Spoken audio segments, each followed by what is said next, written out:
The word simp gets thrown around like a joke online, but what it really describes is a pattern. A series of behaviors driven by fear of losing someone instead of confidence in who you are. And women clock it instantly. Now, while most men don't realize when they're simping and it causing them respect, attraction, and their sanity. So stick with me till the end. Let's find if you watching me right now, are a simp. In this video, I'm going to break down the top signs that you're a simp in dating, the behaviors women notice immediately and quietly lose respect for. And by the end, you'll know exactly where you stand, what to do if you recognize yourself in these habits, and what actually changes the outcome. 1. You spend money on her without commitment. This one gets men in trouble fast because it feels generous while quietly signaling desperation. Spending money isn't the issue, the timing is. When investment shows up before clarity, it doesn't read as confidence. It reads as trying to buy safety. Here's what's happening psychologically. Money is effort. Effort is value. When value is given before anything is established, the brain doesn't register it as romance. It registers it as approval seeking. And approval seeking immediately lowers perceived status. How rude. From a woman's perspective, unearned spending creates pressure instead of attraction. It tells her you're more invested in keeping her interested than in whether she's actually earned a place in your life. That imbalance is where respect quietly exits the room. Picture this. Early dating. No exclusivity. No clear direction. You're paying for expensive dinners, surprise gifts, covering rides, maybe even solving problems that are not yours to solve. On the surface, it looks attentive. Underneath, it says you're afraid to slow things down, so you speed them up with your wallet. Not ideal. What happens next is predictable. The effort becomes expected. When it stops, disappointment shows up. When it continues, attraction doesn't increase. It plateaus or drops. Because nothing feels earned. There's no progression, just maintenance. This is where sanity starts leaking. Resentment builds quietly. You start thinking, after all I've done. Meanwhile, she's thinking, this was his choice. And she's right. Healthy investment grows alongside clarity. It responds to mutual effort, not uncertainty. Money used to enhance an already balanced dynamic feels good. Money used to create one feels heavy. The fix isn't being cheap, it's being grounded. Invest when the situation earns it, not before. When you stop trying to buy emotional security, respect has room to come back. 2. You apologize for things that aren't your fault. Apologies are supposed to repair damage, but when you apologize for things you didn't break, you're not being kind, you're negotiating for peace. And that's where the problem starts. Over-apologizing is usually driven by discomfort with tension. The nervous system senses conflict and immediately looks for the fastest exit. So the mouth says, sorry, before the brain checks whether responsibility actually applies. Anxiety grabbed the steering wheel. Again. From a woman's perspective, unnecessary apologies don't feel reassuring. They feel unstable. When a man takes blame for everything, even situations outside his control, it quietly signals a lack of emotional backbone, not in a dramatic way, in a subtle, disappointing one. Imagine this. She's in a bad mood from her day. Short replies, sharp tone. You ask what's wrong, and suddenly you're apologizing for making things worse, even though nothing you did caused it. That apology doesn't calm the situation. It reframes you as the emotional culprit. So now you're fixing a problem that was never yours. Over time, this shifts the dynamic. You become the emotional shock absorber. Every discomfort gets routed through you. And each apology reinforces the idea that you're responsible for regulating her emotions. That's exhausting and unattractive. Apologizing when you're wrong shows maturity. Apologizing when you're not shows fear. Women don't lose respect because you make mistakes. They lose respect when you erase yourself to avoid friction. A grounded response sounds different. Calm, direct, not defensive, not apologetic. You can acknowledge feelings without accepting blame. Those are two separate things. When apologies become reflexive, attraction fades because leadership disappears. Emotional steadiness replaces people-pleasing. And ironically, that steadiness is what makes conflict feel safer, not scarier. 3. You defend her when she's clearly wrong. This one usually comes disguised as loyalty, but loyalty without discernment isn't strength, it's avoidance. And women feel the difference immediately. Defending someone when they're clearly in the wrong doesn't make you supportive. It makes you look afraid of disagreement, afraid of being seen as disloyal, afraid of rocking the boat. And fear has a smell. It's subtle, but it's there. From a psychological angle, this behavior signals a missing internal compass. When a man abandons his own judgment to protect someone else from accountability, he's communicating that his values are flexible under pressure. That doesn't feel safe. It feels unreliable. Picture a public situation. She snaps at a waiter or says something unfair in a group setting. Later, instead of addressing it privately or holding a calm boundary, you jump in to justify it. You smooth it over. You explain it away. You become her defense attorney. Not ideal. What registers isn't, he's on my side. What registers is, he'll compromise his principles to keep me happy. That creates an unspoken imbalance. If you won't hold standards with her, she can't trust you to hold them anywhere else.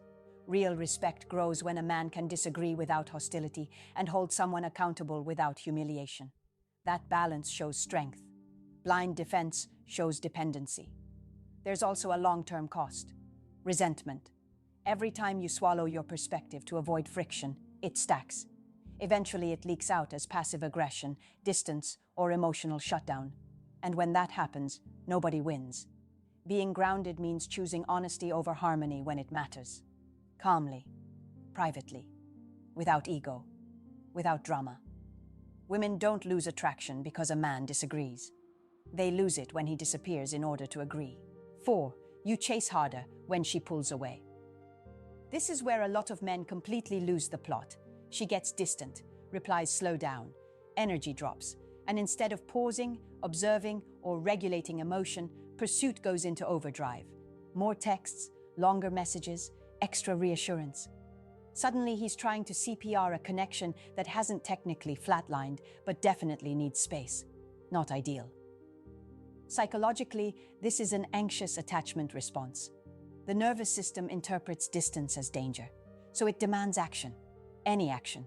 Logic gets overridden. His discipline just clocked out for the day. From a woman's side, that chase doesn't feel romantic. It feels like pressure. Attraction needs space to breathe. When space disappears, desire follows it out the door. What she experiences isn't he cares, it's he can't self-regulate. Picture this. She says she's busy and needs time. Instead of respecting it, messages keep coming.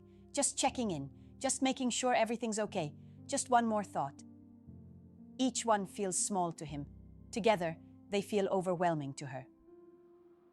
What happens next is predictable. She pulls back harder, not to be cruel, but to regain breathing room. And now the chase intensifies. Congratulations, anxiety just became the main character. Chasing during withdrawal communicates that your emotional state depends on her behavior. That's heavy. And no one is attracted to being responsible for someone else's emotional balance. The irony is brutal. The thing that feels like it might save the connection is the exact thing pushing it further away. So yeah, bad day to be his confidence. Emotional strength shows up as restraint, pausing, letting silence exist, trusting that if interest is real, it doesn't need to be chased. Pulling back when she pulls away isn't manipulation. It's self-respect. And that calm response is often the only thing that restores attraction, if it's going to return at all. 5. You let her control the relationship narrative. This one is subtle, and that's why it does so much damage. Control of the relationship narrative isn't about dominance. It's about who defines reality, who decides what something means. When a man constantly accepts her framing without question, he slowly hands over his agency and doesn't even notice it happening. This shows up in conversations that sound reasonable on the surface. She labels the situation. She defines intentions. She decides what your actions mean. And instead of clarifying or holding your own perspective, you nod along just to keep things smooth. Not ideal. Psychologically, this is a loss of internal authority. When you let someone else tell you who you are, what you meant, or what your role is, you signal uncertainty in your own identity. That uncertainty reads as weakness, not cooperation. Imagine a disagreement. She says, "You're being distant," or "You don't care as much as I do." Instead of calmly stating your reality, you accept the label and start defending against it. Now you're arguing inside her frame. You're playing a game you didn't design. From a woman's perspective, this doesn't feel collaborative. It feels like emotional over-accommodation. There's no polarity when one person holds the pen and the other just signs the paper. Healthy dynamics require two grounded perspectives, not one narrator and one supporting character. When you abandon your frame, attraction erodes because leadership disappears. The fix isn't arguing, it's clarity, stating your intentions, correcting inaccurate interpretations, not emotionally, not defensively, just calmly. A man who can hold his perspective without needing approval feels solid, safe, trustworthy. When you stop surrendering the narrative, respect has space to return. 6. You're afraid to say no. Nothing exposes insecurity faster than a man who can't say no. This doesn't usually show up as obedience. It shows up as flexibility taken too far. Always available, always agreeable, always adjusting. On the surface, it looks considerate. Underneath, it's fear of disapproval, wearing a polite mask. Psychologically, this comes from equating acceptance with worth. Saying no feels risky, so the nervous system chooses compliance. His boundaries quietly pack their bags and leave. How rude. From a woman's perspective, a man who never says no doesn't feel generous. He feels hollow. Boundaries signal self-trust. Without them, there's nothing to push against. And attraction needs resistance the same way muscles do. Picture this. You're exhausted. You had plans. She asks for something last minute. Instead of being honest, you agree. Again. Internally, frustration builds. Externally, you smile. That emotional debt doesn't disappear. It compounds. Over time, this dynamic flips. The more you say yes, the less your yes means. Your time becomes infinitely available, which makes it infinitely less valuable. Not ideal. Saying no calmly and respectfully doesn't create distance. It creates structure. It shows you have priorities that don't evaporate under pressure. That steadiness feels safe, predictable, grounded. This isn't about being difficult or withholding. It's about being honest. A man who can say no without guilt communicates self-respect without saying a word. When fear runs the relationship, attraction fades. When boundaries exist, desire has something solid to lean against. 7. You put her above yourself, all the time. This is the one that feels noble while quietly doing the most damage. Putting someone first occasionally is healthy. Doing it constantly is self-erasure. When a man reorganizes his entire life around a woman, it doesn't signal devotion. It signals lack of direction. And attraction does not survive being the center of someone else's universe. Psychologically, this comes from outsourcing meaning. Purpose, validation, motivation all get rerouted into one person. So when she's happy, he's grounded. When she's distant, everything collapses. His sense of self just got outsourced. Not ideal. From a woman's perspective, being placed above a man's goals, routines, friendships, and discipline feels heavy fast. At first, it looks flattering. Then it feels suffocating. Because now she's not just dating him. She's responsible for his emotional equilibrium. Picture this. He starts skipping the gym, stops seeing friends, delays career moves, cancels plans the moment she's available. His life shrinks, hers stays the same. Attraction doesn't grow in that environment. It withers. Stoic principles are clear here. A man without inner order cannot lead himself, let alone a relationship. Discipline, purpose, and self-respect come before attachment, not after. What makes this worse is the silent resentment that follows. He gave up pieces of himself and expects appreciation in return. When it doesn't come, frustration builds. That frustration leaks out as moodiness, neediness, or emotional withdrawal. Women don't want to be a man's entire world. They want to be invited into a full one.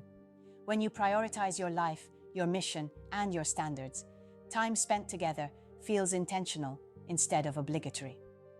That balance is where attraction stays alive. If you saw yourself in more than one of these, relax. This isn't a character flaw, it's a pattern, and patterns can be changed once they're exposed. Simping isn't about being kind, generous, or emotionally available. It's about trading self-respect for temporary peace. It's choosing short-term comfort over long-term attraction. And every time that choice is made, respect quietly leaves first. Attraction follows. Sanity eventually joins them. What actually changes outcomes isn't acting colder, harsher, or pretending not to care. It's emotional regulation, boundaries, self-leadership. When a man is grounded in his own life, his own direction, his own standards, relationships stop feeling like emotional hostage situations. Here's the uncomfortable but freeing part. The moment you stop trying to be chosen, you become choosable. When approval stops being the goal, confidence starts showing up without effort. Now I want to hear from you.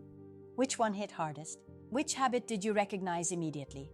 Drop it in the comments. I actually read them, and I reach out. This channel exists for real conversations, not silent scrolling. If this video gave you clarity, like it so more men see it. Share it with someone who needs a wake-up call.